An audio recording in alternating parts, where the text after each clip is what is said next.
Hello friends, I am Chevy. Welcome to my shed. How are you doing today? How's life in your world? I hope everything is good. We're going to do something a little differently today because some of you, that's not right, one of you has been asking me to show you my shop for quite a while. And I keep saying I will. I keep saying I'll do it. I need to get some things organized before I do that. And I just don't see that ever happening. I currently don't have the funds to build the organization that I need to get this disaster straightened out. So it's just never going to happen. And right now, not only do I not have the funds to do it, I haven't had the time. I've been working on the upstairs because, let's face it, I live there and I spend a lot more time there than I do down here. And so getting the rest of the house in order has been taking up my time, my energy, and my money. On top of that, work, children, girlfriend, trying to make bills, side work. So this place, I'm pretty ashamed of it. So I'm going to get you off the tripod and I'll show you around and we'll meet back here at the end. Alright, so this is the view from directly behind the tripod where I normally sit in the shop to do the daily shed. And you can see the vast majority of my shop lives in this half of a garage. This garage is, I think, like 12 by 23 or so. It's not super long. It's not a super big garage. It's a one-car garage, but if I put a car in here, it stops at about this door. So this front half is where the shop has kind of always lived. The table that the show is shot on is this thing. And it is currently cluttered with postcards that can go up there, an old Hawaiian shirt for some reason, some shirataki noodles, fasteners, gifts that people have sent me, the microphone. This thing I made out of a oak butcher block table that somebody gave me. It is not flat. It's got a pretty good bow in it, but it serves really well. It's worked really well for me. You can see it's just 1x6 construction with some, I think those are like 4-inch casters, power strip for the microphone stuff, and then a place to store the microphone on the side when I'm not working. It can just sit down here, or when I am working. That way it's not in the way. This thing has been great because I can wheel it around. I can put it outside when I need to use it. I can move it around in the shop to have space to the miter saw bench, that sort of thing. I could not fit in here with a stationary bench. This tabletop is like a little less than, it's about 3 feet. It's about 3 feet by 3 feet. So you can see it's basically right up against my miter saw bench, and it leaves me just a small path between the drill press. So to have a stationary bench here would mean I'd have no room to move around. So this thing being on wheels means I can push it clear over to this side when I want to use the miter saw, or clear over to this side when I want to use something else. So wheels, I think that's the main thing here. The miter saw bench, I did a video for this, and I've said many times I'm going to put some shelves in here and some cabinet doors and such, and I haven't. So you can see there's like box of rags. Over here there's more rags. I don't know what else down there. Rags, and that looks like hose for dust collection. Boxes just thrown in there. It's a nightmare. It needs cleaned. Someday we'll get to that. Planer is on a mobile cart, so I can wheel it around. I like to take it outside as much as possible and let the shavings fly. Miter saw. This saw is a Rage Evolution, a Revolution Rage 3 miter saw. This is the saw that can cut metal or wood, mild steel or wood. This saw sucks. It's a really not a very good saw. I would not recommend it to anybody. But it was free, and it was better than the saw that I had. So that's what I have. It needs a new blade, and I'm just going to put a wood cutting blade on it. I don't really intend on ever using the metal cutting function. It's just not good. This is a router cabinet that I made a while ago. I keep a roundover bit in there. I mainly use it for just quick roundovers. it needs a better place to live than up here. It's just kind of sitting here. Bunch of scraps and whatnot, and wire for something, and there's the router templates for cutting letters, little strip sander, belt sander, they all live back here. There's a refrigerator down there that is not plugged in, it's not being used. There's all kinds of stuff on the floor from things I've opened. Kneeling pad. This is a reciprocating saw that I want to use to break pallets down. I have a lot of pallets, there's some over there, and I keep a lot of them outside to help them weather and age naturally. So they all need broken down. This is a couple of places that I have a little bit of storage, you know, dust masks over here. I have sandpaper for the power sanders here. Spare dust, this is important. Great for cleaning up oil spills as well as filling holes. Sanding sponges. Hand tools I don't use that often. There's some screen printing stuff. There's a router jig for cutting keyholes. Palm router. Stabby saw thingy. Some routing templates. That's one of those impact hammers that uses the 22 shells to drive nails in wood. Wow, focus is terrible right now. Huh. You know, bleach. Who doesn't keep bleach down here? More cutoffs. What is this? Oh, weathered gray stain. This is going to be the stain I use to do the trim work upstairs. Cutting board cutoff, screwdrivers laying around. One of my various random scrap bin thingies. That's just a piece of wood. 14-inch bandsaw. This was given to me. It is not in great condition. It's got a pretty good wobble.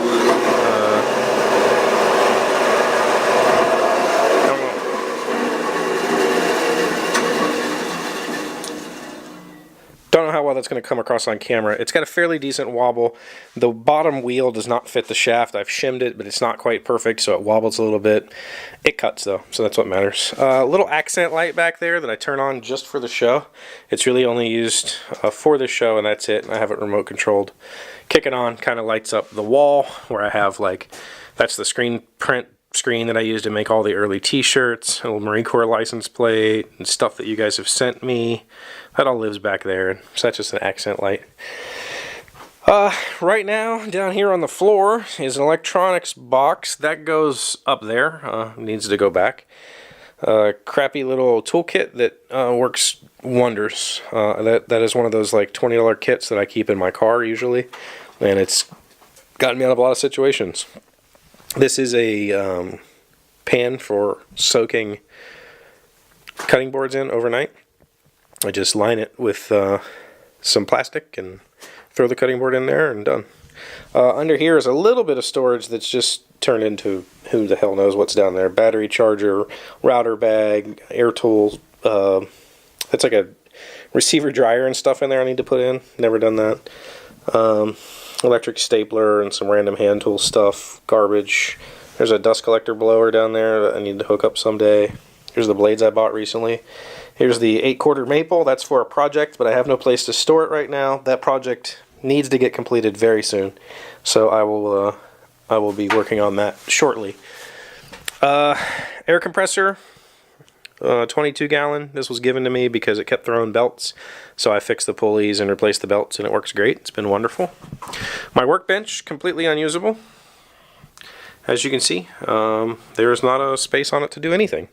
Pipe bench vise, or pipe vise, bench vise, yeah, pipe clamp bench vise I made. Got a good video on that. That's a fun project. Alexa for music, hand tools. She's going to say something now. Please don't say anything. I don't know that one. Yeah, of course you don't. Hand tools sit up here for some reason. Various more like electronics and screws and scattered stuff, shellac and all that crap. This isn't good. I'd like to have more workbenches in the other part of the basement where I could put a lot of the finishing stuff and the electronic stuff that doesn't belong in the wood shop particularly. I'd love to put that somewhere else. Clamp racks, I made these a long time ago out of 2x6s, and I've seen a lot of people have problems with these because they break. It's the grain's running this way, so those things are really easy to break, but I've been pretty rough on mine, and I guess I'm just more careful than most people. I don't know. It works great, so I have no intention of ever fixing that. Cabinets contain fasteners, glues, polyacrylics up there. This is like manuals and stuff, and I don't know. There's just random stuff kind of in all of this. Drill press. Can't get to it right now. You can see it's, of course, horizontal surfaces are the nightmare of every shop. You know, you got to keep your used Frappuccino bottles somewhere. This drill press was $50. It's an old Delta. Beautiful drill press. Works wonders. Really kind of stole that for $50. Give you a little show insight. This is the lighting setup for the show. One can light points at my face. This is my hair light or fill light. These are really just two shop lights. That's a fill light. And then this little piece of cardboard keeps this backdrop dimmed out. So this is, it helps separate me from the background. So you can't see that cardboard in the normal shot. You see this light lighting the back of me, and then this cardboard just kind of takes light off the bench. If I ever need to use the bench, you can see what it does if I open it up. I can get more light. But that looks better on camera, so I basically leave that up there. Yeah, shop vac's in my way. Garbage is in my way. That needs to go out to the garbage sometime soon. There's my welder. This was my dad's welder. I've adopted it and put gas on it. It never had gas on it before. Table saw is unusable currently. Imagine that. Got this table saw last year. Paid for that with help from all of you. Donations and such on Patreon, so thank you for that. Thank you everybody who's ever watched any of my videos. You helped pay for this table saw. Love this table saw. Obviously I can't use it right now, but I've got a sled on there for cross-cutting that I made. I have a box back here I put together as a dust collection system, passive. It just shoots into that little hole, and there's some weather stripping around it. It just sits up against the saw. It actually works really, really well.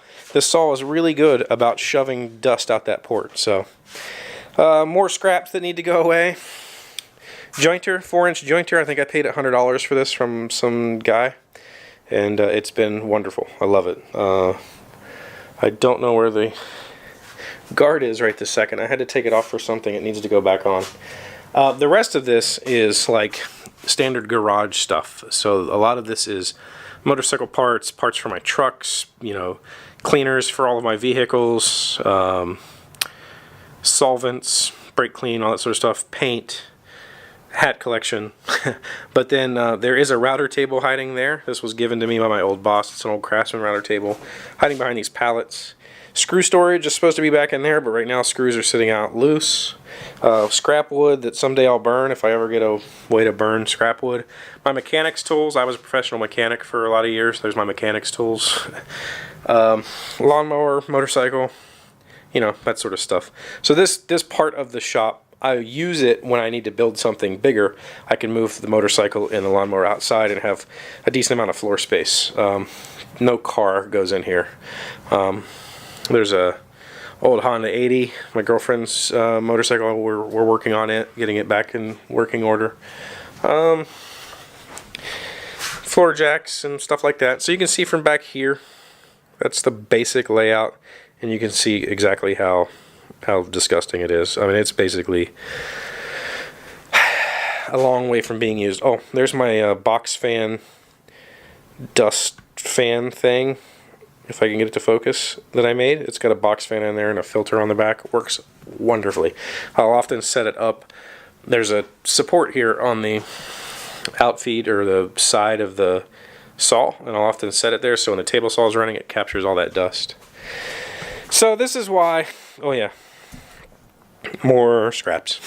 This is why I've not done a shop tour in quite a while. So I doubt that was useful to anybody, but if it was, great. I'm glad you got to see how my shop is set up. It's useful when I can work in here. It's got a good flow. Everything is in this tight little space, and honestly, I kind of like it that way. If everything was spread out, it would be weird. Yes, I'd have more room to work on larger projects, but I don't normally work on larger projects. When I come down here to make something, it's generally small, a small cabinet or something smaller than that. So I don't do a lot of furniture or whatever, and I don't need a whole lot of space. And I have that extra space if I move the bike and stuff out, that I can build something bigger. I've done chairs and stuff back there. But you can see why I'm kind of embarrassed to show it off. And in fact, now that I look around, now that I've done the video, most of this detritus is holiday projects that I just haven't been able to clean up from because I've been doing other things. A lot of the raw wood was Christmas tree cutoffs. I made 3 or 4 Christmas trees this year, standing Christmas trees. A lot of cutting board cutoffs. So really a lot of this is just wood that needs to go away, and I don't really have a way to get rid of it. I could box it up and put it out to the curb. If anybody wants it, you can send me, let's see, a large shipping box is $10. I'll cut up pieces and throw it in a box and send it to you. But the vast majority of it's pine, so it's not worth $10. But hey, if you want to send me money, put it in the link and I'll send it to you. I'll box up some of this wood somehow. I'd love to get it out of my house, and putting it out for the garbage, I'd have to bag it somehow or box it, and it's really weird. So I've just been kind of putting it in totes, hoping that one day I'll have a wood burner. My dad recently got a new compressor. He has like a 22-gallon like this, and it's been broke for a while. So I might take his compressor and cut it apart and turn it into a fire pit. And if I do that, then I'll have wood for my fire pit. And that was kind of why I was saving the wood anyway, so that I could sit out and have a nice fire pit and chill outside and read books and stuff. So I think I'm going to spend a few hours down here tonight. I'm alone right now. Don't know when that'll change. So I might spend a few hours down here right now cleaning this up before I edit this video. So I hope that was useful. I hope that maybe, if nothing else, it'll encourage me to fix it. So thank you for being here as always. Thank you for liking, commenting, subscribing, being amazing friends. I hope you have a good weekend, and I'll see you Monday. Hey, Doc, wait! I want to ask you something. Today's random fact comes from Wikipedia. Who invented miniature golf? John Garnet Carter, born in February 9th, 1883, was an American inventor and entrepreneur who is considered one of the fathers of miniature golf. In 1927, Carter was the first to patent a version of the game which he called Tom Thumb Golf.